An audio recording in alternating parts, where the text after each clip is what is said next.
All right.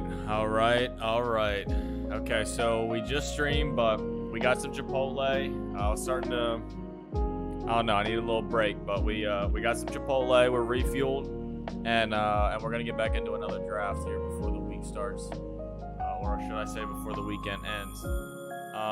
Now, if you didn't see the last video, the puppy draft is full. So it's if you go into the drafts over here, you won't see puppy draft anymore. It filled up and it's gone. Now I'm thinking that they're gonna start another puppy draft here soon, but again, this is my first time on Underdog Fantasy, or my first year, I should say. So I'm really not too sure how long it's gonna take until we get another puppy draft. So in the meantime, we're just doing 12-person league drafts. Just again, we're continuing the practice train, the fun train, the learning train. We're not gonna let the puppy draft filling up stop us. So the only difference here between this and the puppy draft is there's no tournament, there's no big prizes. What you're playing for here is you want to be the top 25% or one of the top 3 teams in this 12-person league. And if you are, here, I'll pull this up to show you what the rewards are. First place gets 20 and a $3 entry, so you make 17. Second place gets $6 additional to your entry fee, and then third place gets their money back. So you're going for that top 3 spot. So you're not looking for as crazy builds. You're not trying to create one-off builds. You're just trying to beat the other 11 people in your lobby. Now, for me, I'm still basically practicing as I would for any draft, mostly a puppy tournament, but we're just trying to build a solid team here. I'm not going to start reaching on players opposite of the round we're on just to create a unique build, because I just don't think that's very valuable here. I'm still waiting to figure out if these lobbies are more serious than a puppy draft lobby is, and I can't figure it out just yet. So we've only done one. We're gonna keep doing them, and maybe we'll figure it out here soon. But we're getting started. We're pick 7, which if you've seen any of my videos, you know I hate the middle rounds, which is probably a good thing. It's probably good that we're getting more middle rounds, 6, 7, 8, 5, 6, 7, 8, just to get comfortable and get some practice in that range. I say I don't like the middle range, but I also say I don't like the 1, 2. I really like the 10, 11, 12 range. That's what I'm always hoping for when we get started, but you know, you can't always have that. Plus, it's not good to be in the range that we prefer all the time, because then, you know, if we're not branching out and making ourselves uncomfortable, or if we're not drafting in ranges we don't necessarily like, then we're never going to get better, and we're going to continue to not like them. So it's not a bad thing when we're drafting somewhere we don't like, because when you're in your normal leagues, for your office, your friends, your family, fantasy leagues, you don't get to choose what draft pick you are, nor do you get to choose in any draft. So you got to be comfortable with every position. I'm really hoping King Jeffrey right here does not take Jamar Chase, which of course he does. And I'm gonna take someone I haven't taken yet. Am I gonna do this? Yeah, I'm gonna take someone I haven't taken. We're gonna take Stephon Diggs and hope Josh Allen makes it back to us in the 3rd round. I'm not sure that he will. I think he usually goes beginning of 3rd round. Let's see what his ADP is. 29.5. Let's go to the big board over here. 29.5. So I mean, he might fall to us, but it's very possible someone scoops him before he gets to us, but I'm not really too concerned about that. Our alternate options would have been, I probably would have went with like an Austin Eckler, so it's fine. I have my own reservations about Austin Eckler, so I'm totally fine with going to Stephon Diggs. Devontae Adams, I've noticed, has been going off the board earlier and earlier, so that's something to keep an eye on. I've been higher and higher on him, so it seems like everyone else is as well. Because sometimes you would see him kind of circling back into the 2nd round even, pretty frequently actually, and now you're seeing him more around this Najee Harris range, so something to keep an eye on. Nothing too crazy, but It could just be per draft room. It could just be changing a little bit as the season progresses, as they get more experience in these drafts. But people also might just be starting to realize the value that Davante Adams has. So CeeDee Lamb is another one of those players I really would like to get more exposure to. Not for a unique standpoint necessarily, especially in these drafts, but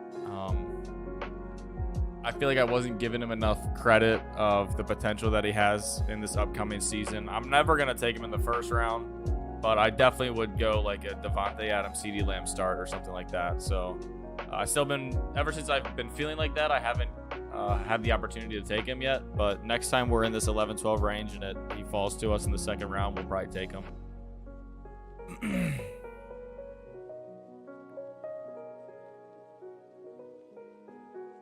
He goes Deebo Samuel.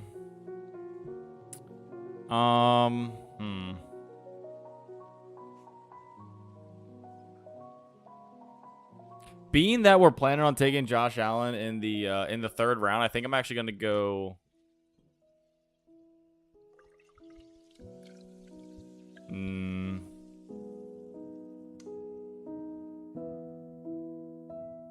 No, we'll go Mike Evans. That'll give us opportunity for a Tom Brady stack for an elite receiver.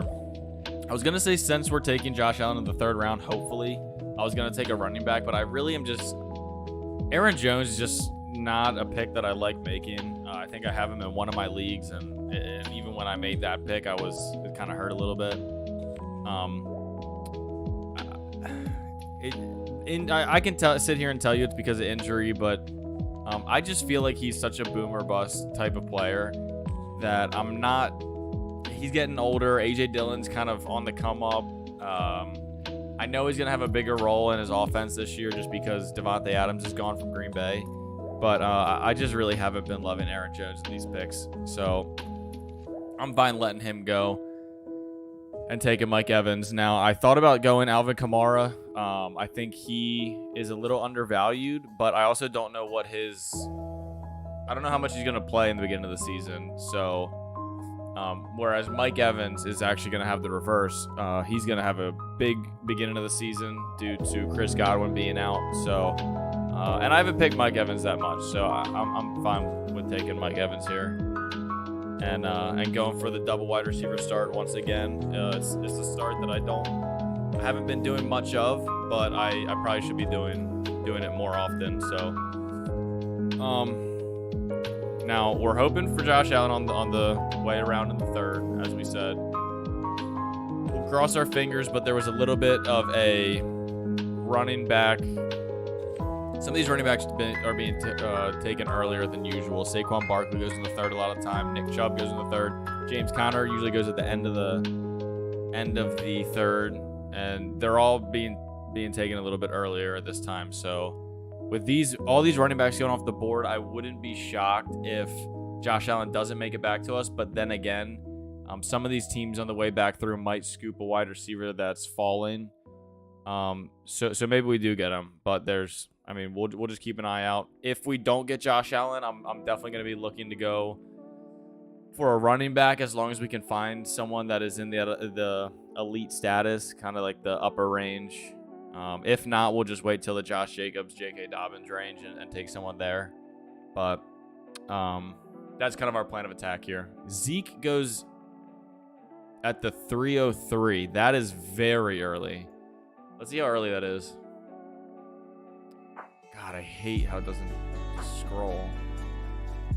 Zeke goes, oh my God, 14 picks ahead of where he should be. I don't know.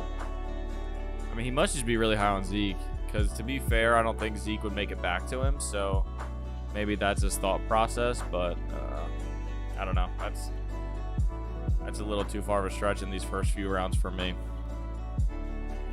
But hey, anything to push Josh Allen off down the board works for me. Hopefully King Joffrey doesn't take him, and he doesn't. Okay, so we do get the Josh Allen, Stephon Diggs stack. That's awesome. I think that's the first time in our 25 drafts now that we've been able to pull that off. So we get Josh Allen, Stephon Diggs, Mike Evans. We love that. And now we can start to look for those middle of the pack running backs. And I think what I'm going to do is try to go these next 3 rounds, just hammer running back. Because I really want I want 3 solid running backs in the range of the Travis Etiennes, the Breece Halls, the J.K. Dobbins, Josh Jacobs. I want at least 3 of them, and then we can hammer in some late round running backs. In my previous draft, I kind of got stuck in the A.J. Dillon and Kareem Hunt for my first 2 running backs because I hammered quarterback and wide receiver so early, which I actually ended up liking that roster for it, like in its own regard. But we're gonna switch it up, and we're gonna try to grab some of these middle range running backs and see who we can come away with. I was saying I don't like the picks in the middle of the draft for a number of different reasons. But on the flip side of that coin, being in the middle of the draft, you don't have to think as far out. If you're at a turn, sometimes you have to grab way out over at the other turn because you know he's not going to make it back. Whereas when you're in this range, you don't have as many picks to weather until you get your next pick. So you can kind of take more players at their ADP rather than trying to make those leaps and make those grabs. Because if you just go with, if you're at a turn, you're just going with ADP, then your team is going to look very similar to a lot of different people's teams, which is important when you're in a puppy draft or a best ball mania. Or even the big dog drafts. I didn't know they had a big dog draft, but I think that's like a $250 entry fee or $100 or something. So I don't think we'll be doing any of those this year. We're looking for a $75,000 prize in the puppy dog draft, and then maybe we'll think about it next year once we win that. Travis Etienne goes. Probably would have grabbed him if he made it. Cam Akers goes. Not interested in him, so that's fine. Let's go to our board. Check it out. Okay. What's our next pick? We have 55 next, which is we can get some people falling. So maybe we do grab another tight end or 42. Let's see who they grab before we think about it too much.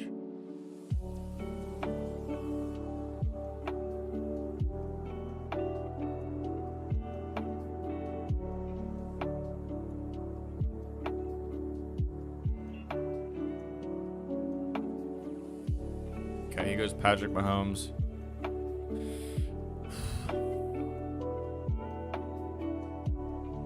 You know what I'm thinking. I have not taken Courtland Sutton in a single league. I'm not very high on him. Darren Waller's looking very attractive over here. So we're gonna take him. I can't do it. I can't get behind Courtland Sutton. Not yet. I'll take him if he falls. I mean, I guess he did fall. I don't know if I'll ever take him, actually. I don't know. Maybe if I took a running back in one of those first 3 rounds, I would have been more inclined to take him. But being that I went 2 wide receivers straight away, no running backs in that range were really sticking out to me. So I know I'm going to have to hammer some running backs in these next couple rounds. So knowing that, that's also knowing that I'm going to have to pass up on kind of the sweet spot range for tight ends, in my opinion, which is, what rounds is that? Like the 5, 6, 7 rounds. Those are kind of the sweet spots. And I know I'm going to have to miss those for running backs. So that's why I went with Darren Waller there. Or else I might have tried Courtland Sutton on this team. Antonio Gibson goes very early. Let's see how far early that is. That's way too early. 20 picks ahead of time. I don't know what that guy's doing. J.K. Dobbins goes really early. 10 picks ahead. So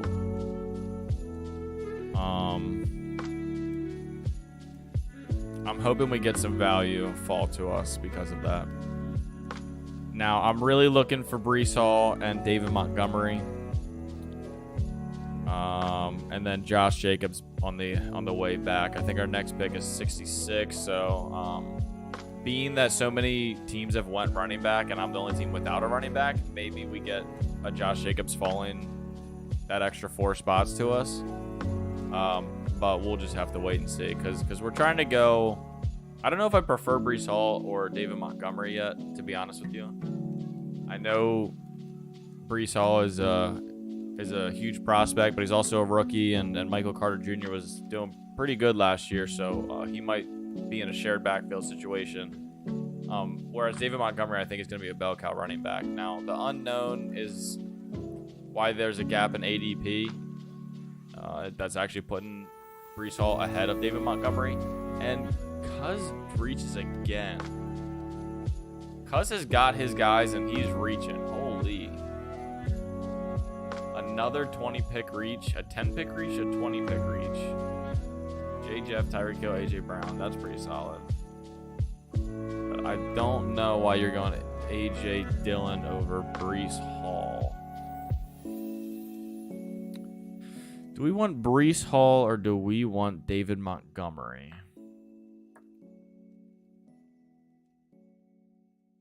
I think I actually want David Montgomery, to be honest. I think he's a little undervalued, and like we were just talking about, I'm more confident that David Montgomery is gonna run the backfield in Chicago than I am that Breece Hall will run the backfield.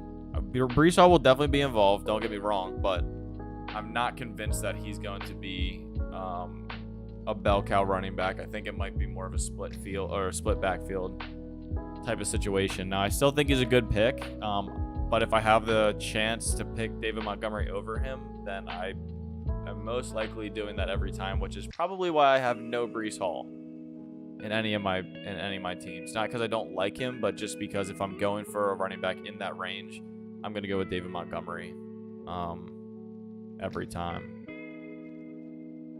So we talked about it a little bit before, but we're looking for Josh Jacobs to fall to us. Now, he's the next running back up as far as ADP goes, so that's feeling a little unlikely right now. Not impossible, but it is feeling a little bit unlikely. And if he doesn't make it to us, then we're probably going to have to go another wide receiver, unfortunately. It's not a bad thing. We have a pretty balanced team, and we can afford it, but I just don't like... This is why I usually draft running backs early, because I don't like getting into the range of counting on your Kareem Hunts and your, I don't know, Elijah Mitchell's. Like, I would rather count on a Juju Smith-Schuster than I think he has a better chance of doing well than Elijah Mitchell does. We don't even know if Elijah Mitchell's going to start. If you look at the starting running backs for the 49ers over the past 4 years, they've had a new starting running back every single year.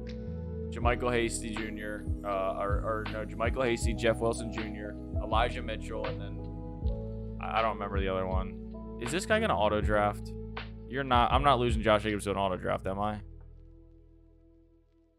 No, I'm not. Okay, cool. So Josh Jacobs does make it to us, and that makes me feel a lot better. Because a David Montgomery and Josh Jacobs start is so much better. I mean, Josh Jacobs is the drop-off, because after that, your running back 2 has to be Elijah Mitchell, CEH, Miles Sanders. And that range is so much further down than Josh Jacobs and David Montgomery. So I'm glad we got those locked in. Now we're in a situation where we're very balanced, and we can kind of just take who we want for the next couple of picks. So let's look at the big board and see what we see. Let's look when... Did Tom Brady already go? Let's look when Tom Brady goes. He was at 78, so if he makes it back to us, we'll take him.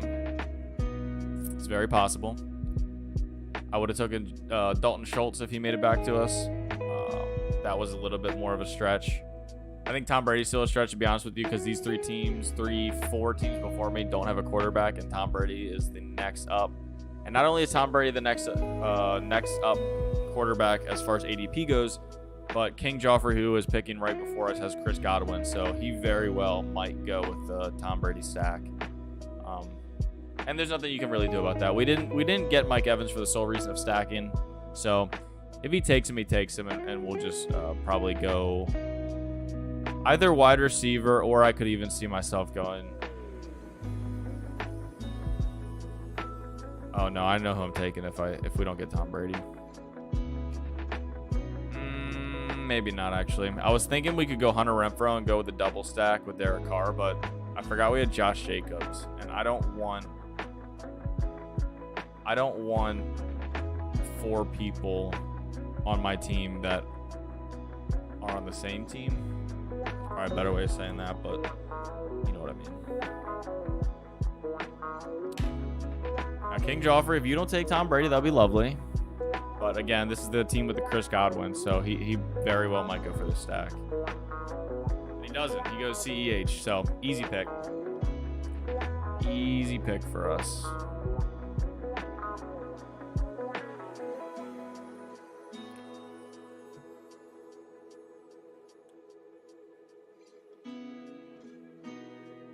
I could have went with like a DeAndre Hopkins, Michael Thomas, Traylon Burks type of pick. That would have been fine too. But I really do want to lock in this stack because now we have 2 single stacks, which I'm a big fan of 2 single stacks. I think your ceiling's a lot higher when you do that as opposed to 1 double stack. I think 2 single stacks is a more preferable option. Yeah,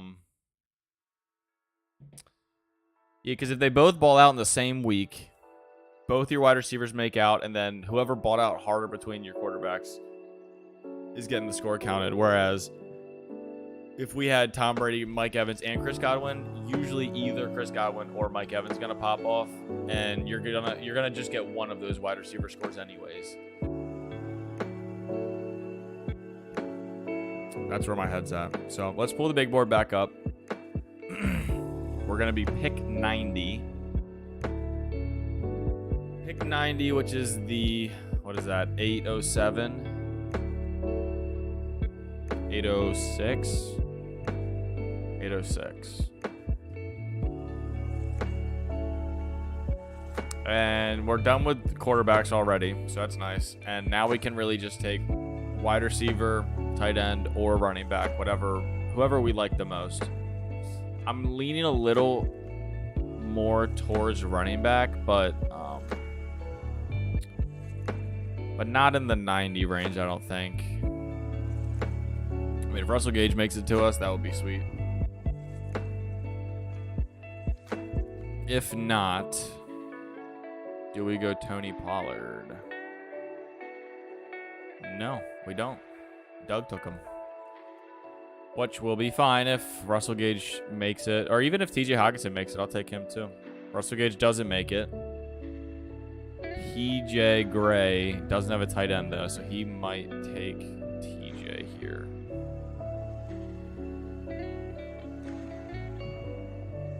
I don't love this wide receiver range, so I'm not really rushing to grab a wide receiver, even though I need more. I don't know if I want to grab him from here. Russell Gage is really the only one that was attractive to me.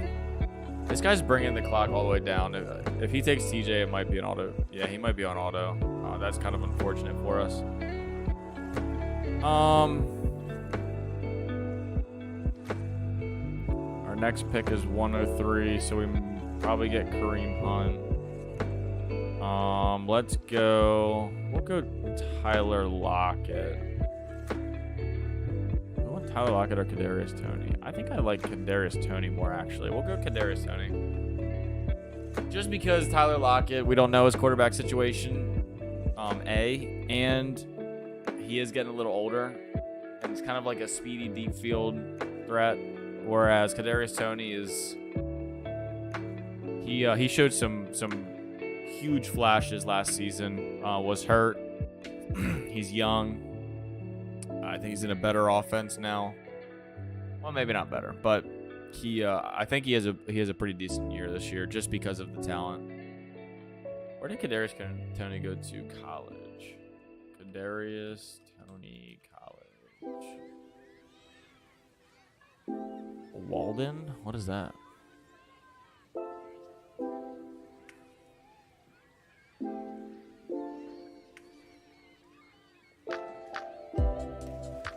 Hello? Can I just get a college? Oh, Florida Gators. Okay. I think we have a very balanced team right now. I am liking what we're seeing. And if Kareem Hunt makes it back to us, that would be even better. And the teams ahead of us have 3 running backs, 3 running backs, 2 running backs, and 3 running backs. So I think Kitty is probably our biggest threat to lose Kareem Hunt. But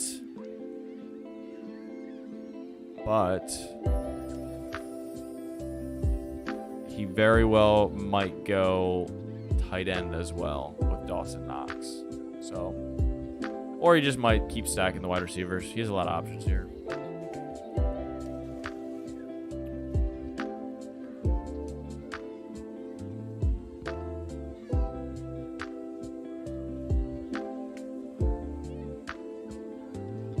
If Tyler Lockett makes it to us, that would be pretty enticing. Chase Claypool goes. Tyler Lockett does make it back to us, and Kareem Hunt doesn't. So I think we just take Tyler Lockett based off of just strictly ADP. He's over 10 picks behind his ADP at this point. So as much as I like Chris Olave, I'm not sure, and Robert Woods, even Dawson Knox would be a decent pick, but we'll go Tyler Lockett just based off of ADP, and he might have a better quarterback going into next year. I'm glad we didn't take him last round because we definitely wouldn't have gotten Kadarius Toney coming back to us. So now we get both players. So that actually works out really well. As far as a drafting strategy goes now. Am I higher on Tyler Lockett than I am Robert Woods? Maybe. Maybe not. Tyler Lockett, I just haven't been invested in. I like a lot of the wide receivers in his range, but I also just, I don't know. He just really doesn't stick out to me. Melvin Gordon goes pretty early. I was actually hoping that he made it back to us at 114 because I think his ADP was 108, which that's not going to work out here. But James Cook, Chase Edmonds is what I'm looking for. And again, unless Robert Woods makes it back, and then we'll take him. Although we can't get caught up in that train too much because, yeah, he doesn't get it back to us anyways. But we need a running back. Josh Jacobs and David Montgomery are great options, but they're not top-tier running backs. So to have a bigger, more average room of running backs is kind of the play here. So in any given week, we can hope that between the 5 of them, if we get 5 average running backs, between the 5 of them, maybe 2 of them have that elite type score that can go up against an Alvin Kamara and a Najee Harris or something like that. I'm just thinking right now, I'm not sure if I would rather go Chase Edmonds or like a James Cook. And it looks like we might have that option available to us, but I just don't know which one I prefer. I think I prefer Chase Edmonds. This sounds like your dream. He goes James Cook, so we don't even have to think about it. We'll go Chase Edmonds. Rashad Penny, no. Ramondre Stevenson. And this is, again, there's another significant drop-off here after Chase Edmonds. So we're going to go Chase Edmonds. Who is most likely going to be a... I mean, they have a lot of good running backs in that backfield, so it's possible that Sonny Michel gets goal line carries. Myles Gaskin probably gets cut. Either Myles Gaskin or Raheem Mostert gets cut. And then between the 3 remaining, it'll be up to them. But Chase Edmonds' contract coming into Miami is significantly better than all of the other running back options in that in Miami. So you have to imagine he would get more touches than the other two would. So I like Chase Edmonds there. I've been taking him quite a bit just because the other options in that range are, I mean, after him it's Ramondre Stevenson and Alexander Madison, who they're definitely not getting decent volume.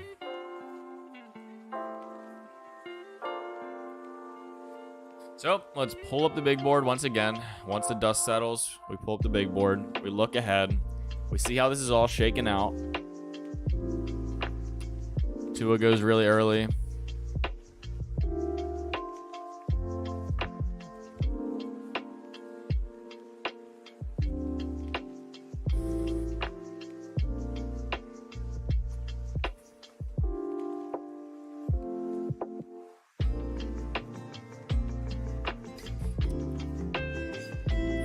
Okay. I feel like that's really early for Justin Fields, but I could be wrong. We are in round 10, so let's go look around the 127 range and see who we're looking at. This is our range right here. Now the question is, do we want a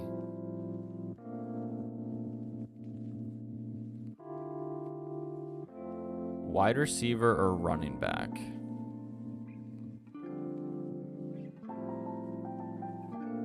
Wow, someone reached again. There's a lot of reaching going on in this lobby, which you can definitely pull it off effectively, but it's definitely more common than we're used to here.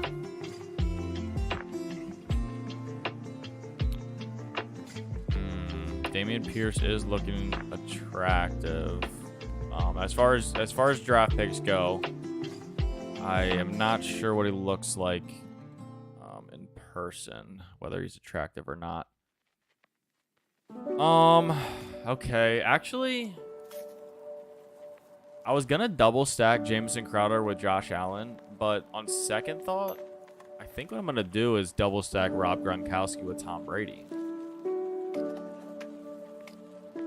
So now we have Mike Evans and Rob Gronkowski with Tom Brady, which is actually probably his two favorite targets, and they will be very lethal,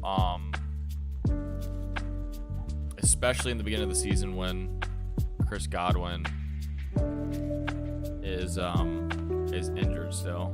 Now, do we even know if Rob Gronkowski is coming back?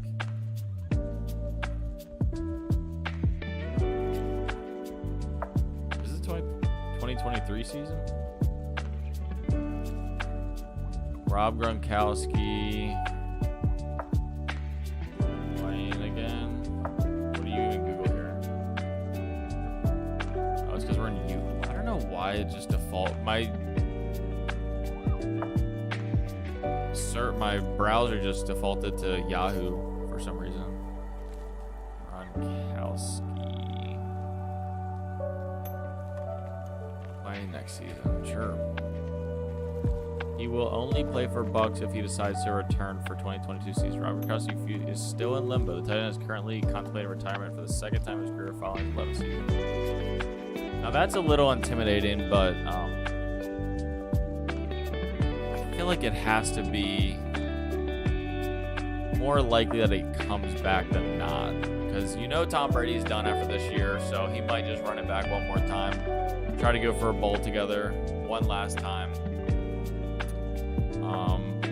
He's not listed as a free agent, so it looks like Underdog Fantasy is pretty confident about that as well. So we'll run with it. Don't really have a choice now, but I do like the stack. As long as he comes back, the Rob Gronkowski, Mike Evans double stack is pretty nice.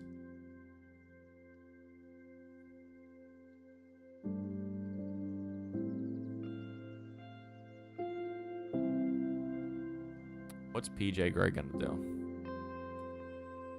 What is PJ Gray going to do? Don't do it to me, PJ. You know who I want. Don't you do it. Don't you do it. Why don't you get yourself a second tight end? Get yourself a running back. Don't take my guy. Not today.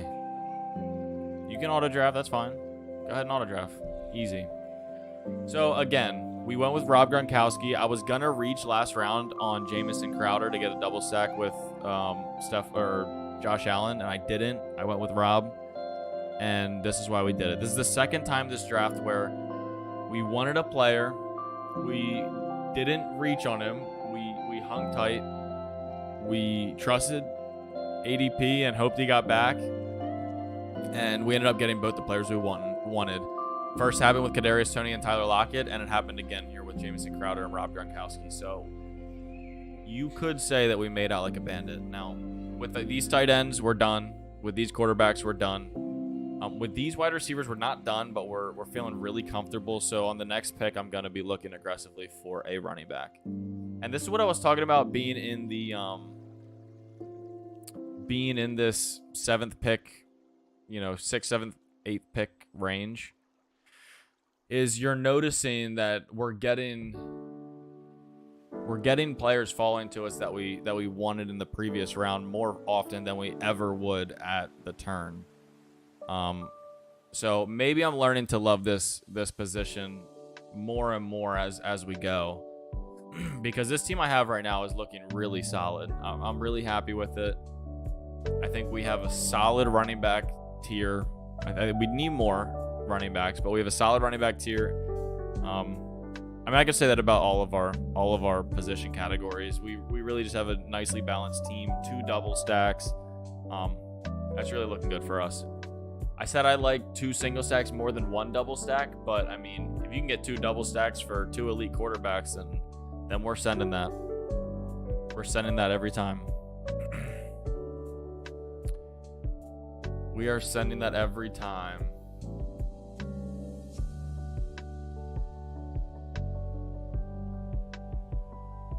So as I said, we're looking for a running back here. 2 picks away. Michael Carter would have been our preferred running back. However,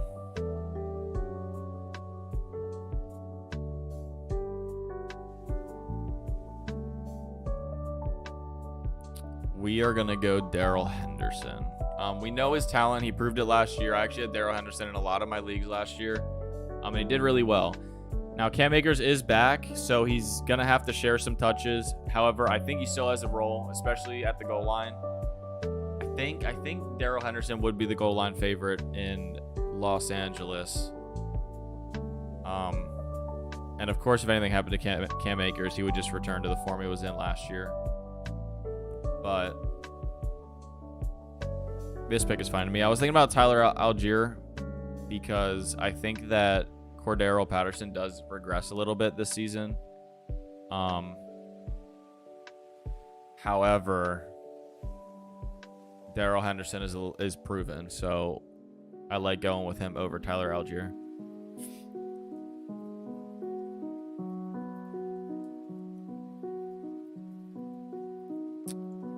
Pick 162. We only need running backs and wide receivers.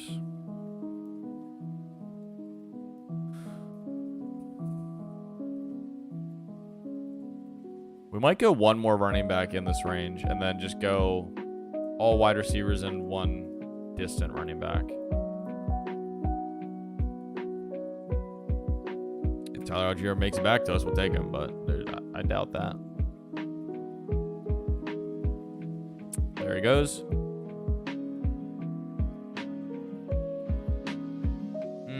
What's our pick after this, actually? 175.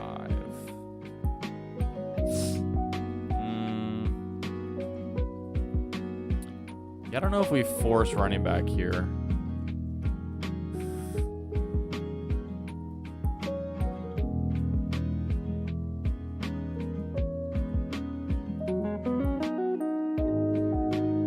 Although the wide receivers are pretty horrible in this range, to be honest with you. I don't love any of them.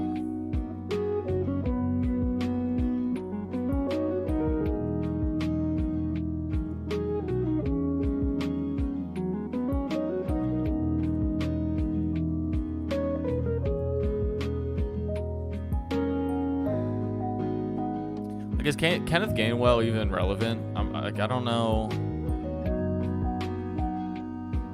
I don't know.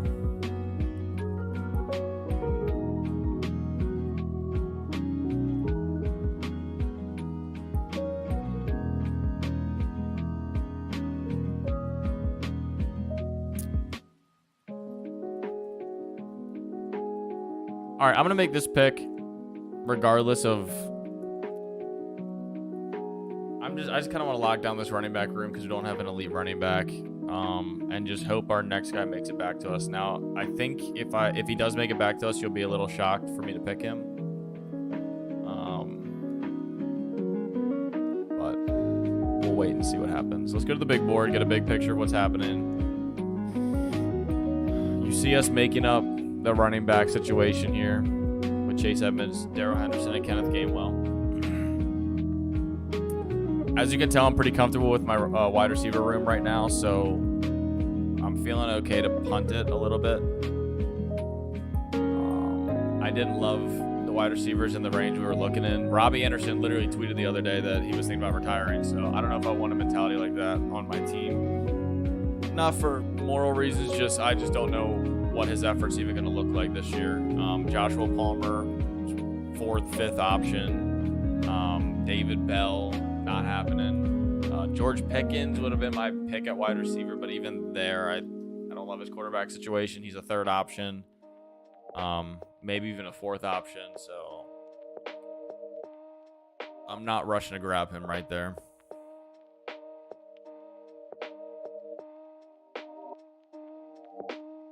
Our next pick is 175.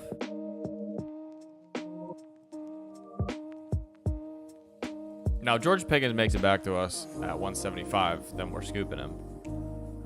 This guy, people have been leaping all over this draft. It's been kind of wild to watch it happen. Now, the pick that I was gonna say that was gonna surprise you if I did end up making it is Khalil Herbert, because it just gives us insurance on David Montgomery. Because if David Montgomery goes down, Khalil Herbert kind of just picks up where he left off. And David Montgomery has went down quite a bit in the past few years. So that's why I would take him. And if George Pickens goes, I go with Khalil Herbert if he's available. But we'll wait and see what happens here. If George Pickens is available, we're going to go with him.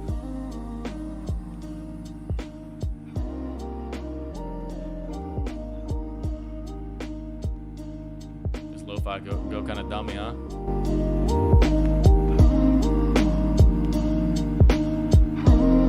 George Pickens does make it back to us.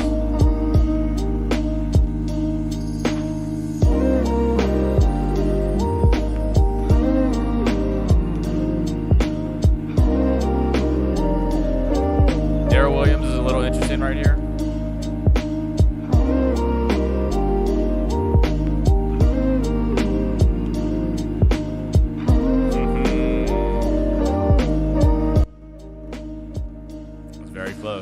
Very close to pulling the trigger on Darrell Williams instead, but we have 5 running backs already. Let's keep our head in the game with the numbers game here. Let's grab George Pickens. I will probably be grabbing one more running back just to kind of shore this up. I do like this running back room a lot more than last draft's. However, I think it could use a little bit of insurance, a little bit of. I think there will be weeks that we need that extra player, based off of the talent we have here. Now, if you go to wide receiver, Stephon Diggs, Mike Evans, boom, boom, 1-2 punch, you're pretty much locking their score down every week. So it gives you a little bit more confidence that the remaining 4, 5, 6 wide receivers that you have to pull off presenting a score.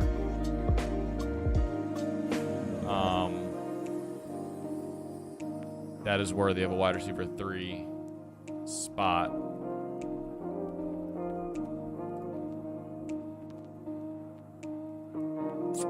Pick 186.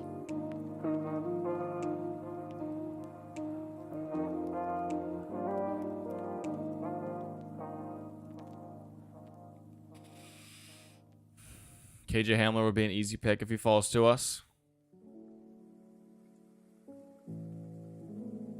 Okay, let's go to the big board. I need to get an idea of what's going on. I have someone I'm hoping that falls pretty far. It's possible, but not probable. And that is Raheem Mostert. And again, for the same reason as I would draft a Khalil Herbert, just kind of an insurance policy on Chase Edmonds, and not even insurance policy as much of even just like a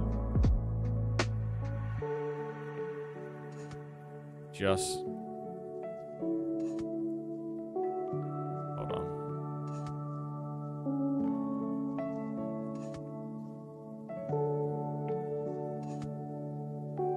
We're actually gonna go Jamal Williams as our final running back.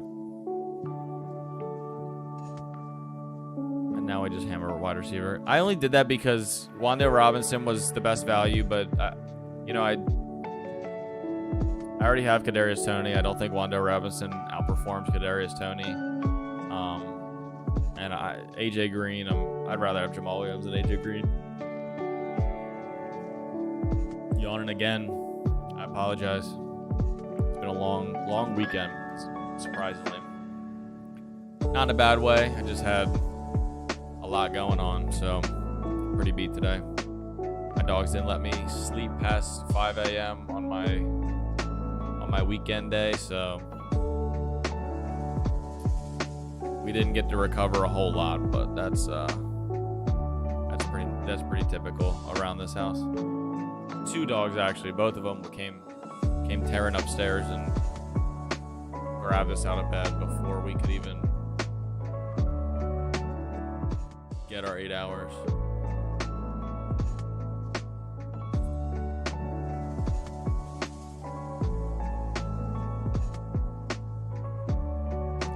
Now this is exciting. This is our first 2 views ever.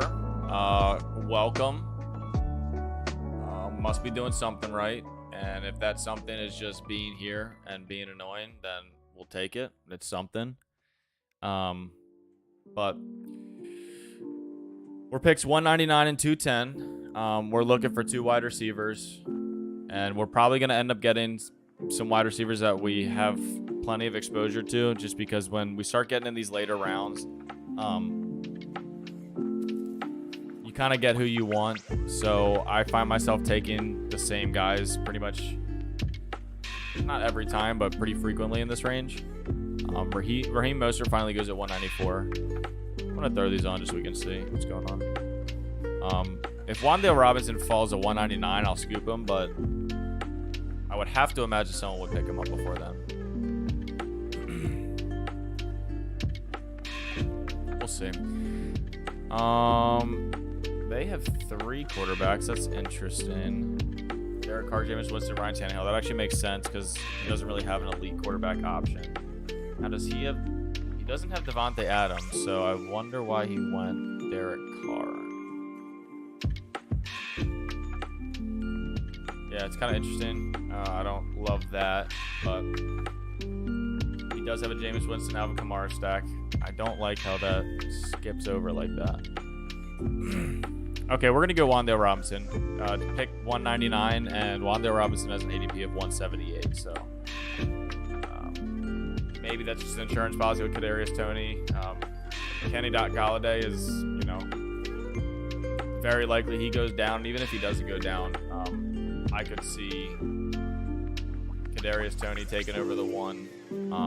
I don't really know much about Wan'Dale Robinson, if we're being quite frank, but I basically picked them just off of sheer value right there. Let's see if we can learn some about Wan'Dale Robinson real quick. Couldn't be more wrong with his Wan'Dale Robinson take. Says his toughest will carry him. Went to Kentucky.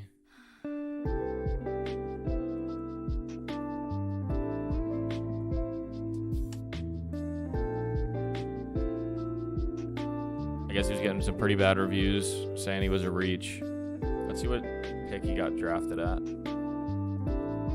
Round 2, pick 11. I mean, that's respectable. How about the Giants too? All right, what relax. do you think? That's respectable. So they put some pretty large draft capital into taking Wan'Dale Robinson in the early second round. So he's got to have something going for him there. And at that value, I'm taking him every time.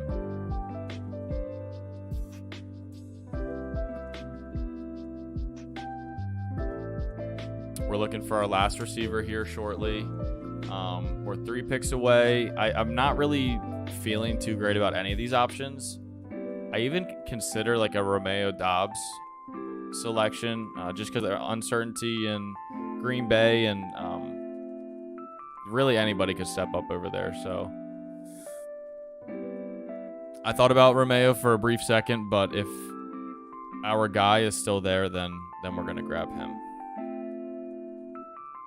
And our guy is still there. So for our last pick, we're going to go with Laviska Shenault. I think he has potential of having a little bit of a breakout year. Not to a superstar caliber, but I think he does produce more than he has. And we've seen the flashes from Laviska Shenault. I mean, he's a very dynamic player. He has run packages. He has receiving packages. They have more receiving options. Maybe not in quantity aspect, but in a quality aspect with Christian Kirk and Marvin Jones. Christian Kirk just got there this year, so Laviska Shenault will probably have a little more lax coverage on him. It might open up the field for him a little bit, especially with ETN and James Robinson in the backfield. We might see a little bit more. They might scheme up some plays for Laviska Shenault that we didn't see last year. And to be honest with you, the Jacksonville Jaguars had, I don't think they had any play schemes at all with Urban Meyer. He was too busy out trying to pick up the players' sisters and wasn't around for the actual coaching portion of his position. I think he was a little confused on what he was hired for, but he definitely wasn't coaching, that's for sure. So I think there's a chance that he puts up some decent numbers. And even, I mean, as the last pick in the 18th round for us, if we get one spike week out of him, then he was worth it. And Laviska Shenault is one of those players that can break open a 80-yard touchdown at any given moment, and then that would be your spike week right there. So let's recap here what went down. Here's our overview. 2 teams with 3-player exposure, Buffalo and Tampa Bay, and that was planned. That is not random players. That is our Josh Allen, Stephon Diggs, Jamison Crowder stack. And that is our Tom Brady, Mike Evans, Rob Gronkowski stack. And I don't know if you can really ask for better stacks there. I mean, maybe a Gabe Davis instead of Jamison Crowder, but I'm pretty high on Jamison Crowder. I think he is an amazing player that has been suppressed in New York, and I think that he falls into that Cole Beasley role this year with Josh Allen and might be kind of a safety blanket for him down in the flat. So I really like that stack, but let's pull up the full. Actually, we can just go through my team right here. So we just talked about our stack. The running back room is what's interesting because we went with the middle of the pack approach on our running backs due to the fact that we went with those elite wide receiver options as well as Josh Allen in the third. So we ended up with David Montgomery, which I think is severely underrated this year. I think his ADP is actually pretty low for what he's capable of producing, and we've seen huge games out of him when he is healthy. So I like that pick. Josh Jacobs, he's going to be on a far better offense than he was last year, which will result in more red zone trips, which will give him more opportunities in the goal line to punch it in. And that's kind of what he does best is just grind out 5-yard, 6-yard, 7-yard plays. So if they can put him in position, then he can really spike his touchdown numbers up this year. So I like that. Chase Edmonds, I think he's going to be a passing back just like he was in Arizona. But I think it would be on a slightly better offense most likely. And just if you look at his contract compared to others, they're going to do what they can to get him involved as much as possible. And being that they're on a presumably pass-heavy team, this is a really nice pick. I mean, he's going to get the majority of the touches in the backfield. So we like this, especially as a running back 3. Darrell Henderson, I think we'll have a couple weeks. If Cam Akers is healthy all year, we'll have a couple weeks out of him where maybe we get a 15-point game, maybe 1 touchdown and 40 yards, which is fine for a running back 4. But if Cam Akers goes down, then Darrell Henderson hops up above Chase Edmonds, and he would be our new running back 3 at that point, and he would produce some 20-point games, I would say, bi-weekly. Kenneth Gainwell, to be honest, I don't know really much about Kenneth Gainwell at all. I don't really know. I mean, obviously, if Miles Sanders goes down, which we've seen happen plenty, then Kenneth Gainwell steps up. But other than that, I don't know if Boston Scott is still in the picture in Philadelphia. Kenneth Gainwell is a passing back, and Philly has been, especially with Jalen Hurts, or exclusively with Jalen Hurts, have been a run-heavy offense, a run-first offense. However, A.J. Brown coming in, they might shift that percentage a little bit. Now, I'm not talking majority passing, but I'm talking maybe 5% heavier passing than previous years, which would open those potential receptions up for Kenneth Gainwell. So maybe that ends up playing out. We got him behind ADP, so that's really why we went with him, and we needed another running back, so I'm okay with taking him in that range. And Jamal Williams is kind of the same deal as Darrell Henderson. He's good talent. He's behind a great running back. If anything happens to the running back in front of him, he's more than capable of stepping up. But if DeAndre Swift stays healthy for the entire year, he still will have some goal line touchdowns. And if you get 1 week where he gets up the 1 yard line and punches it in twice, then there's your spike week, and he's immediately worth it when he's your running back 6. So I think the running back room is middle of the pack, but are more than capable. Wide receiver room is probably I'm not even going to say the best. I think we have a very balanced team here. I think it's very balanced. I don't think one room is severely better than others, but I think wide receiver definitely is our second best room. Starting with Stephon Diggs, then Mike Evans, both stacks. Kadarius Toney, potential for breakout. Tyler Lockett, unsure, but we picked him strictly off ADP. He was 12 picks behind. Jameson Crowder stack. I think he'll have plenty of games where we use his score in the best ball format. George Pickens, I mean, he has potential, but I'm not holding my breath on him. Same with Wan'Dale Robinson, kind of just fell in our lap due to ADP. And then Laviska Shenault we already talked about. I think our best room in this team is going to be our tight end room, and that's with Darren Waller and Robin Gronkowski. Darren Waller, for the same reason we talked about Josh Jacobs. They're in a lot better offense, more red zone trips, more touchdown opportunities.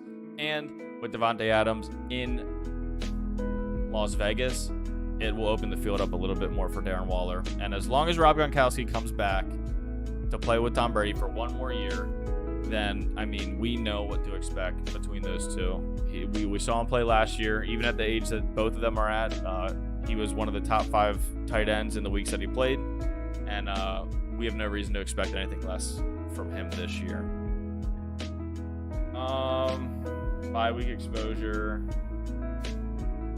Looks like week 7 and 11 are going to be rough for us, but I'm not too concerned about the bye-week exposure. So that's our team. I actually really like this team. I think it's better than the last one we drafted in the 12-person draft format. I think this definitely has potential to win the league, but we'll see. I think we did a great job executing our picks, trusting those players to fall to us, especially at the 7 spot where we pick more frequently. You can kind of count on people falling to you a little bit more. It happened twice, which we talked about. Josh Allen made it to us at 7, which is always nice. I think that's my first Josh Allen, Stephon Diggs stack. I wish this team was in the puppy draft tournament, but it's not. And if we win this league, then we'll take the, I don't know, $17 you win. I'll take that. So I appreciate you guys for coming out. I can actually mean it this time because we had some views. That always feels good, even though it's 2. It's 2 more than any of the videos I posted previously. So gotta love that. I haven't said it yet, but if you haven't already, sign up for UnderdogFantasy.com. your first deposit up to $100 gets matched 100%. So if you deposit $100 like I did, you get a free $100. And when you do that, use code FFX54. It's above my head and down below. That helps the channel out a lot. That gives us a couple extra bucks to enter some more drafts and stream them. And it doesn't take it away from you. So you still get your $200 immediately after depositing. You don't have to deposit $100. You can deposit as little as $10, and they would, when you signed up, then $20 would be put into your account right away. So your 10 and the 10 that they matched. There's really no reason not to. It's a lot of fun. Doing these drafts and practicing for your family leagues and your office leagues and friend leagues. And I can tell you that over these past 25 drafts that I've done, I've learned a lot, and I'm definitely a better drafter now, and we're looking to improve every day. So sign up for Underdog Fantasy. This has been a lot of fun. I'm glad I did the second draft because it worked out really well for us. I had a good time. I appreciate everyone for coming out, and I should be streaming tomorrow right around 8 o'clock, so look for that. But until then, I will see you, and have a good night. Peace out.